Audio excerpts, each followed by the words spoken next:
मैं आपका आंसर दिलवाऊंगा, चाहे क्वेश्चन जितना मर्जी मुझे बढ़ाना पड़े। ये कौन सा तरीका है? ये तरीका क्या है? आपको आंसर चाहिए ना।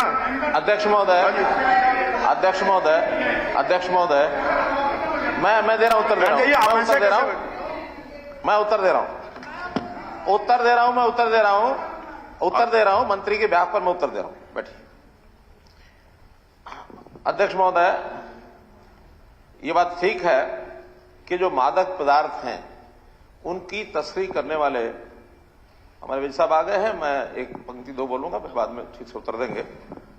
उनकी जो तस्करी करने वाले ऐसे जो जुड़े हुए लोग हैं, बाकायदा कानूनन जो उनके खिलाफ कार्रवाई हो सकती थी वो हमने सब चिन्हित कराई है, और जो इलीगल ऐसी बिल्डिंग्स बनाई हुई थी उनको हमने तोड़ा है, इसको स्वीकार हम करते हैं। लेकिन मेरा हमारे प्रश्नकर्ता विधायक साथी से एक प्रश्न है, मैं प्रश्न का प्रश्न कर रहा हूं। इन्होंने आगे लिखा है कि मकानों के विध्वंस की कार्रवाई, अगर इसको ये विध्वंस की कार्रवाई मानते हैं तो इसका मतलब ये कि इन्होंने पहले ही बता दिया कि इसको गलत मानते हैं। क्या ये इस बात का जवाब देंगे कि हमने कार्रवाई जो की है ऐसे मादक पदार्थ की तस्करी करने वाले लोगों को कंट्रोल करने के लिए कोई काम ठीक किया है और उसको ये विध्वंस कहते हैं? इसका मतलब पहले हमको ये पूछना पड़ेगा ये उधर है कि इधर है, ये किधर है? और इसके आगे का जवाब हमारे मंत्री जी आगे वो देंगे।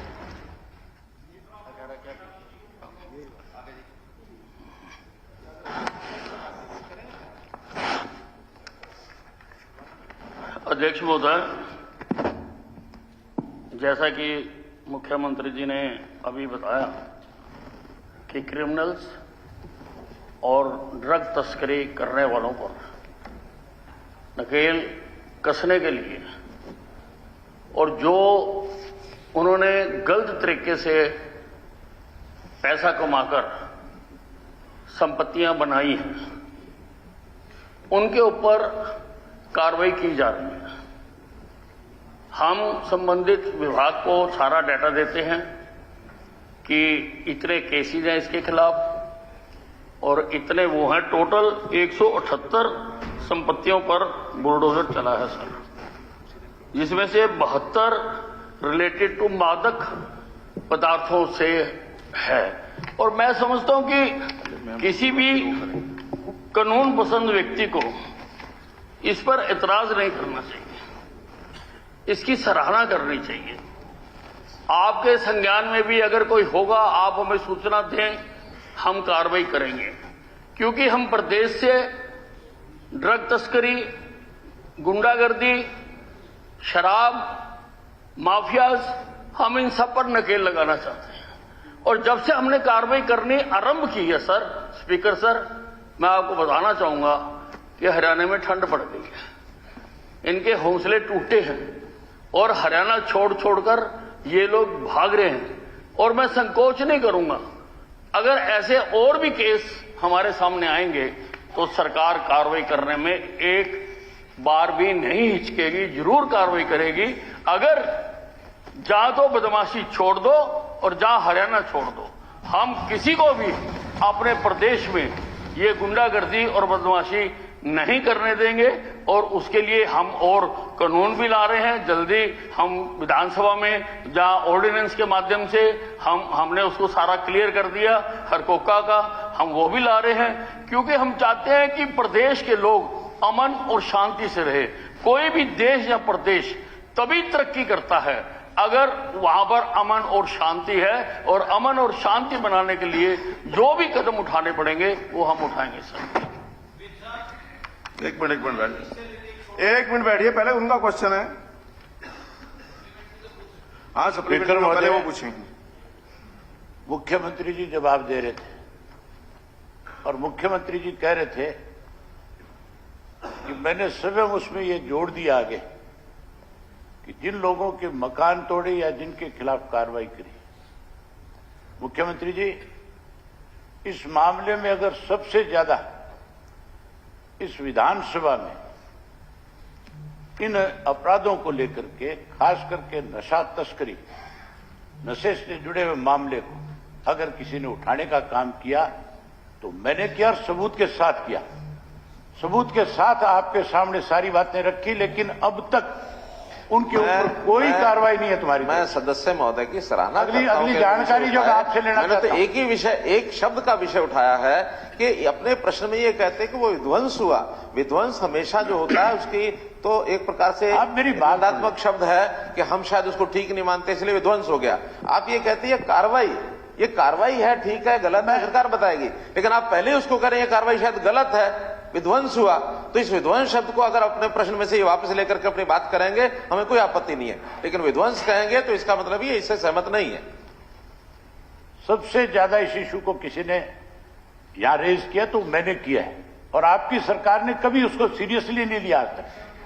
अगली सुन लो आप, मेरा जो इसमें क्वेश्चन है, जो चीज मैं आपसे जानना चाहता हूं मंत्री महोदय, केवल एक ही है कि नशा तस्करी के अंदर घर में एक व्यक्ति शामिल हो जाए, दो हो जाए, सामूहिक परिवार है और सामूहिक परिवार की संपत्ति है, क्या आप सामूहिक परिवार की संपत्ति को नष्ट कर दोगे? नहीं, सामूहिक को तोड़ दोगे? सोर्स ऑफ इनकम क्या है? नहीं, मैं ये पूछ रहा हूं कि अगर कोई एक व्यक्ति गलत है घर में और उसके घर के 10 सदस्य दूसरे हैं, उस घर में रह रहे हैं, तो क्या आप उन 10 को भी साथ के साथ उजाड़ दोगे? आप हाँ या ना में जवाब दियो। अभी देंगे मंत्री जी जवाब। बताओ ना, तोड़ दोगे क्या? आप बैठे बैठे गर्दन नहीं ला रहे हो, कह रहे तोड़ देंगे। एक मिनट, मतलब आप इतना तानाशाह तरीका अपनाओगे? अबे जी, कोई एक आदमी गलत है, एक मिनट बात दोगे? एक मिनट अबे जी, आप अपने वर्ड्स को ठीक तरीके से बोलिए। बिल्कुल ठीक बोल रहा हूं। नहीं, गलत नहीं, कोई गलत नहीं बोला है। नहीं गलत बोला आपने, एकदम सही बोला है। क्या बोला है कि गर्दन हिला रहे हैं? हाँ, बिल्कुल मेरे सामने बैठे बैठे हिला रहे हैं। नहीं, ऐसे नहीं, आप बिल्कुल कह रहे हैं हाथ तोड़ देंगे क्या? आप सप्लीमेंट्री तोड़ देंगे क्या? सप्लीमेंट्री आप पूछिए। देखो, इसमें अभी आप निकाल के देख लो मुख्यमंत्री जी का जो है। आप कोई नहीं देख लेंगे, आप अपना मुख्यमंत्री का एक्शन क्या है वो देख लो ना आप। सप्लीमेंट्री पूछिए। अब मैं सप्लीमेंट्री पूछ रहा था, लेकिन मुख्यमंत्री का एक्शन जो था मैं वो बता रहा हूं कि मुख्यमंत्री कहते हैं कि एक गलत है तो नो ठीक है, तो नो को भी साथ रगड़ देंगे हम, उनको भी नहीं छोड़ेंगे। मैं जवाब देता हूं। देखिए, दोषी कौन है और उस दोष की भागीदारी कौन बाद में बनता है, ये कानून सम्मत बात है। एक व्यक्ति अवैध तरीके से कोई अपनी कमाई करता है, उस कमाई में 10 लोगों को शामिल करता है और उसके अंदर अगर कोई उसी कमाई के कारण से उसकी संपत्ति बनती है, उस दोष के कारण से अगर वो किसी और के नाम भी कर देता है, किसी की सहभागिता भी हो जाती है, तो बराबर के दोषी होंगे। और वो संपत्ति अगर उसकी कमाई से बनी हुई है, कानून सिद्ध बात है, उसको तोड़ने में फिर 10 लोगों का और भी साथ होगा, हमें कोई ऐतराज नहीं है, कोई उसमें आपत्ति नहीं है। पहले समाज के अंदर ये वातावरण बनाना पड़ेगा कि अपराधी कोई घोर अपराधी है, उसके परिवार के लोग भी अगर उसको साथ छोड़ना शुरू करेंगे तभी अपराध के ऊपर कंट्रोल होगा, वरना अगर साथ देने वाले अपराधियों का साथ देंगे उनको हमको साथ लपेटना पड़ेगा। ये कानून सिद्ध बात है, कोई वकील आके बता देंगे। स्पीकर सर, मुख्यमंत्री जी ने फिर वही बात दोहराई है। आप सेकंड मैं सप्लीमेंट्री है, आपकी सेकंड सप्लीमेंट्री पूछे तो राय नहीं है। सप्लीमेंट्री यहाँ लेक्चरबाजी नहीं करनी, भाषण नहीं करना, सिर्फ सप्लीमेंट्री सुनने नहीं आया किसी का। सप्लीमेंट्री मैं भी भाषण सुनने नहीं आया। हाँ, आप नहीं सुनने आए तो बाहर जा सकते हो। मेरा क्वेश्चन का नहीं सुनने आया हूँ, दे दिया क्वेश्चन का, नहीं आया किसी का। आप सप्लीमेंट्री पूछिए। आज मेरी सप्लीमेंट्री का जवाब चाहिए। मैंने ये पूछा था हाउस के अंदर कि किसी एक व्यक्ति ने गलत काम किया और उसके घर के लोगों ने उसको बेदखल कर दिया, क्या उस परिवार का मकान आपकी सरकार तोड़ेगी जिसको बेदखल कर रखा है? क्या उसका मकान भी आप जाकर के तोड़ दोगे? देखिए, अगर ऐसी कोई घटना आपके पास है, सरकार के ध्यान में लाइए आप। ये मेरा काम नहीं है, सरकार का काम है। हाँ, तो सरकार जो कर रही है उन्होंने कहा कि हम ठीक कर रहे हैं, सरकार ने जवाब दे दिया आपको। किसी की बात सुन नहीं रहे हो, सरकार ने आपको जवाब दे दिया। सरकार की कमी है। ठीक है, ऐसे बहुत सी शिकायतें हैं जिनके ऊपर लोगों के बड़े बड़ाए मकान जिनका उस तस्करी से कोई संबंध नहीं है, कोई डिटेल है तो आप तोड़ दिए गए। कोई आपके पास डिटेल है क्या? मैं आपको एक चीज, कोई आपके पास डिटेल? अबे जी, आप मेरी बात तो सुन ले, मैंने कोई डिटेल है क्या? डिटेल ही बता रहा हूँ। हाँ बताओ, डिटेल दे दो। आप अपने आप लिख करके दो। से पूछे, मैंने आपके एसपी सरसा के पास गंगा गांव के एक आदमी के मकान को तोड़ने का नोटिस दे दिया। मेरे पास पूरे गांव के लोग इकट्ठे होकर के आए, उन्होंने आकर के कहा कि ये मकान जिस आदमी का है, ये आदमी आज तक कभी इसके खिलाफ कोई एफआईआर नहीं है, कभी ये नशे के मामले में सम्मिलित नहीं है, मेरे पड़ोस का गांव है। मैंने एसपी को टेलीफोन करके ये बात कही कि एसपी साहब आप पहले इसकी जानकारी ले लें, फिर ये नोटिस जो है इस पर कार्रवाई करें। एसपी ने बाकायदा तौर पे उस नोटिस के ऊपर पता कराया। मैंने जो व्यक्ति जिसका मकान था, मैंने उसको कहा भाई कोई तेरा मकान का सबूत तेरे पास है? वो कहने लगा मेरे पास मेरी फर्द है, इसकी जो है गिरदावरी है। तो मैं बोले कागज लेकर के तू एसपी के पास चला जा और जाकर के एसपी को दिखा दे। पूरी पंचायत जाकर के एसपी को सारे कागजात ले जाकर के दिखा करके आई। उसके बावजूद जो है उसका मकान तोड़ दिया गया। केवल प्रशासन के दबाव में नहीं, ये दबाव जो है आपके ऊपर के जो मंत्री बैठे उनके दबाव की वजह से तोड़ दिया बेचारे का। देखिए, अगर चाह रहा था कोई आपके पास आप ऐसा उस बात एक मिनट जरा, आपको अगर आपके पास ये थोड़े है कि आप मंत्री का अगर बैठे हो, एक मिनट सुनिए, आप सरकार के अंदर बैठे हो, आप अपनी not to be recorded, not to be recorded, not to be recorded. अभी माननीय सदस्यगण, नहीं अभी